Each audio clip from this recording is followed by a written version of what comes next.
Assalamualaikum warahmatullahi wabarakatuh. Halo Sobat Cerdas. Bertemu lagi nih bareng kakak. Nah, di video kali ini kita akan membahas mengenai rukun dalam perbedaan pembelajaran ketiga kelas 6, tema 2 persatuan dalam perbedaan, subtema 1 rukun dalam perbedaan. Pada pembelajaran sebelumnya, kamu telah mempelajari jenis penyesuaian tumbuhan terhadap berbagai lingkungan.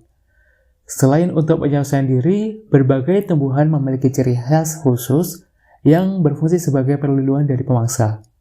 Tumbuhan tidak dapat bergerak atau berpindah tempat jika ada pemangsa yang datang. Oleh karena itu, tumbuhan melakukan beberapa penyelesaian diri untuk melindungi diri dari pemangsanya. Nah, coba perhatikan video berikut ya.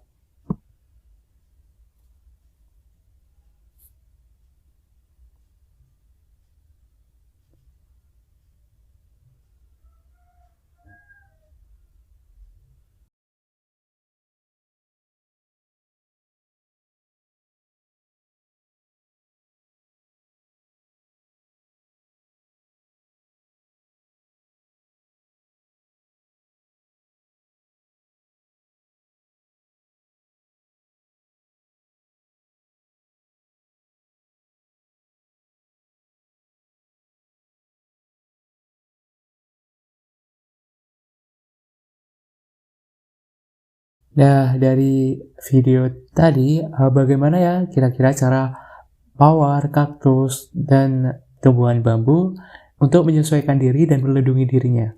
Akan kita bahas pada slide berikutnya.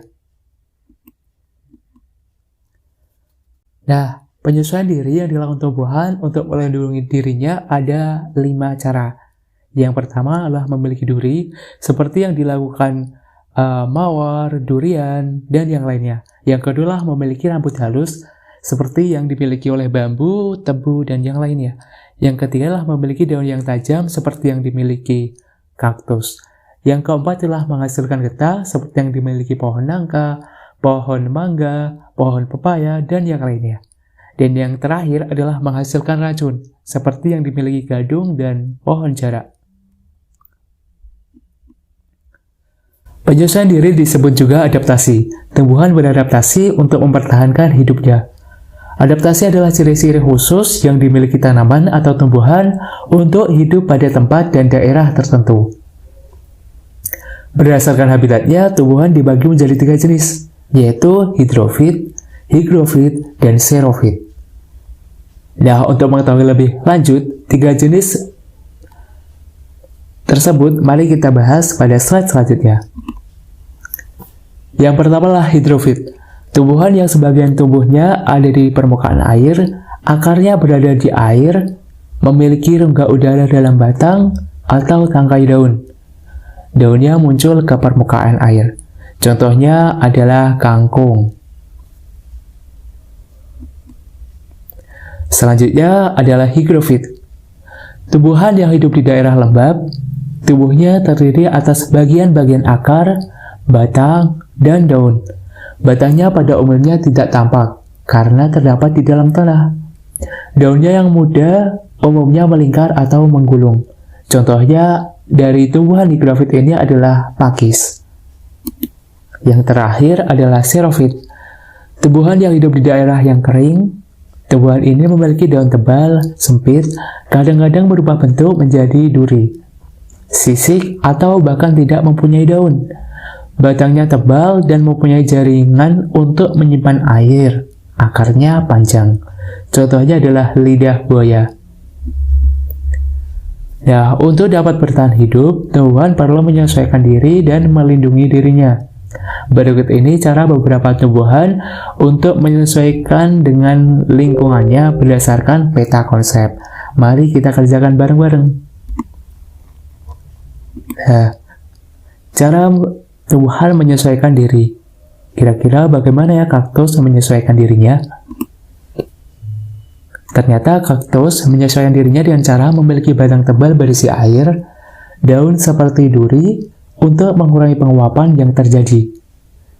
Akar sangat panjang untuk mencari sumber air.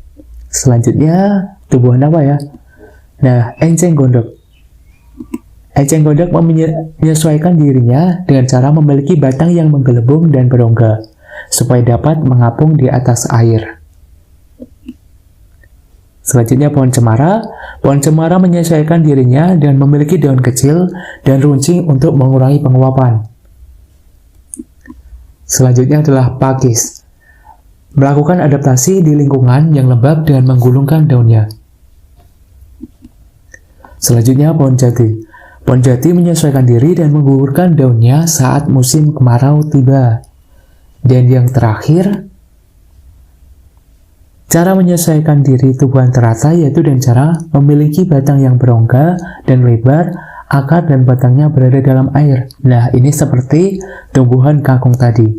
Nah, saat ini kita sudah membuat peta konsep mengenai cara tumbuhan menyesuaikan diri. Selanjutnya, kita kerjakan peta konsep bagaimana cara tumbuhan melindungi dirinya.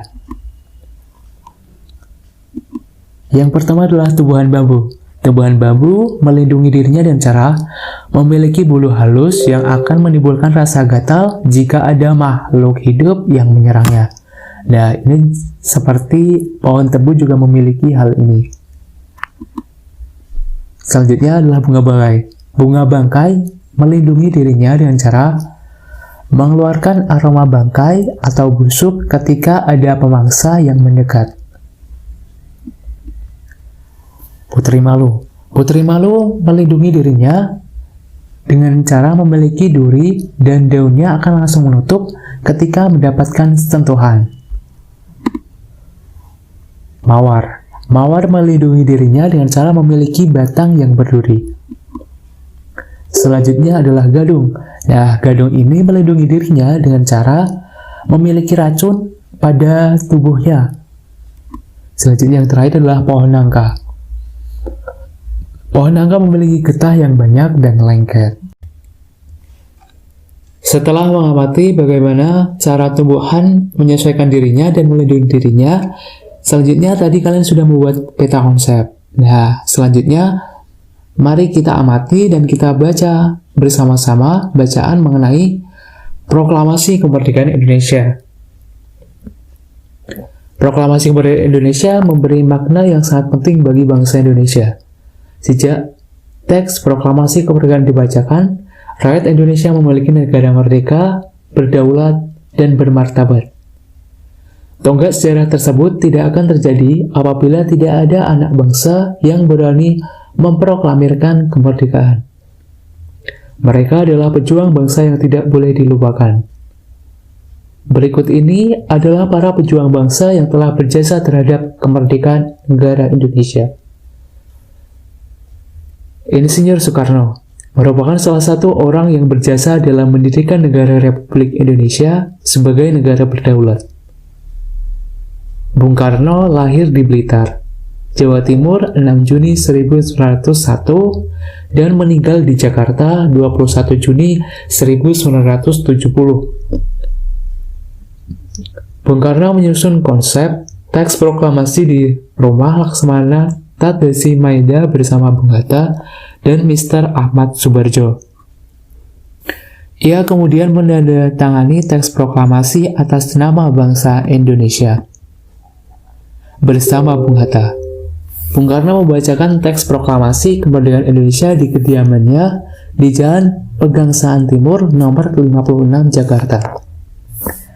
Selanjutnya Dr. Andes Haji Muhammad Hatta atau Bung Hatta. Lahir di Bukit Tinggi, Sumatera Barat, 12 Agustus 1902. Beliau wafat di Jakarta 14 Maret 1980 pada usia 77 tahun. Bung Hatta menyusun konsep teks proklamasi bersama Bung Karno dan Mr. Ahmad Subarjo. Ia ikut menandatangani teks proklamasi atas nama bangsa Indonesia bersama Bung Karno. Muhammad Hatta adalah wakil presiden pertama Indonesia. Selain itu, beliau adalah Bapak Koperasi Indonesia. Ahmad Subarjo Jaya Adi Suryo lahir di Karawang, Jawa Barat 23 Maret 1896 dan wafat 15 Desember 1978. pada umur 82 tahun. Beliau adalah Menteri Luar Negeri Indonesia yang pertama. Ahmad Subardjo merupakan salah seorang tokoh dari golongan tua yang berperan dalam mempersiapkan proklamasi kemerdekaan Indonesia. Ahmad Subardjo ikut menyusun konsep teks proklamasi di rumah Laksamana Tadasi Maeda bersama Bung Karno dan Bung Hatta. Selanjutnya adalah Laksamana Tadasi Maeda. Adalah seorang perwira tinggi Angkatan Laut Kekaisaran Jepang. Beliau membantu persiapan dan mempersilahkan rumahnya yang digunakan untuk kegiatan yang sangat penting. Di rumahnya berkumpul para tokoh bangsa yang berjasa besar. Walaupun beliau orang Jepang, beliau rela membantu Indonesia karena simpati terhadap rakyat Indonesia.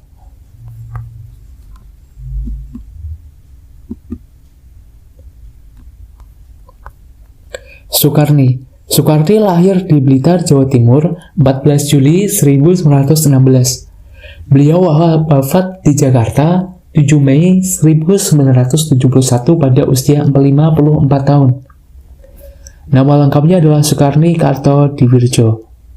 Soekarni adalah salah seorang tokoh pemuda dan pejuang yang gigih melawan penjajah.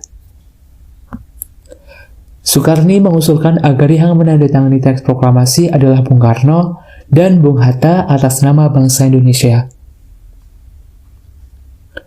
Yang selanjutnya adalah Fatmawati. Fatmawati yang bernama asli Fatimah lahir di Bengkulu tahun 1923 dan meninggal dunia di Jakarta pada tahun 1980. Beliau dimakamkan di Taman Makam Pahlawan di Kalibata, Jakarta. Fatmawati menjahit bendera pusaka Sang Saka Merah Putih yang dikibarkan pada upacara proklamasi kemerdekaan Indonesia di Jalan Pegangsaan Timur nomor 56 Jakarta. Teks proklamasi kemerdekaan Indonesia diketik oleh Sayuti Melik. Sayuti Melik adalah tokoh pemuda yang juga sangat berperan dalam proklamasi kemerdekaan Indonesia. Sayuti Melik mengetik naskah proklamasi setelah ia sempurnakan dari tulisan tangan Bung Karno. Halo Sobat Cerdas, berdasarkan bacaan tersebut, mari kita lengkapi peta pikiran berikut ini ya. Yang pertama, apa makna proklamasi kemerdekaan bagi bangsa Indonesia? Maknanya yaitu terbebasnya Indonesia dari penjajahan.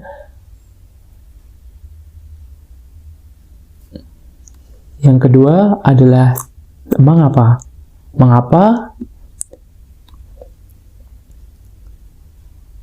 Mengapa proklamasi kemerdekaan Indonesia harus dilakukan? Proklamasi kemerdekaan Indonesia harus dilakukan karena agar Indonesia terbebas dari penjajahan yang telah lama menyengsarakan rakyat. Selanjutnya siapa? Siapa yang menjahit bendera Sang Saka Merah Putih? Bendera Sang Saka Merah Putih dijahit oleh Fatmawati. Yang selanjutnya bagaimana? Bagaimana konsep teks proklamasi dibuat? Teks proklamasi kemerdekaan disusun Bung Karno bersama Bung Hatta dan Mr. Ahmad Subardjo. Selanjutnya, kapan? Kapan proklamasi kemerdekaan Indonesia dibacakan? Proklamasi kemerdekaan Indonesia dibacakan pada tanggal 17 Agustus 1945. Selanjutnya di mana? Di mana proklamasi kemerdekaan Indonesia dilakukan? Jawabannya adalah di kediaman Bung Karno di Jalan Pegangsaan Timur nomor 56 Jakarta. Wah, ternyata sudah selesai ya. Nah, untuk menambah pengetahuan dan melatih kemampuan berpikir kalian dapat mengerjakan soal pada deskripsi video ini. Di sana kalian bisa mengerjakan lembar kerja peserta didik dan soal evaluasi. Sekian dari kakak, terima kasih dan sampai jumpa.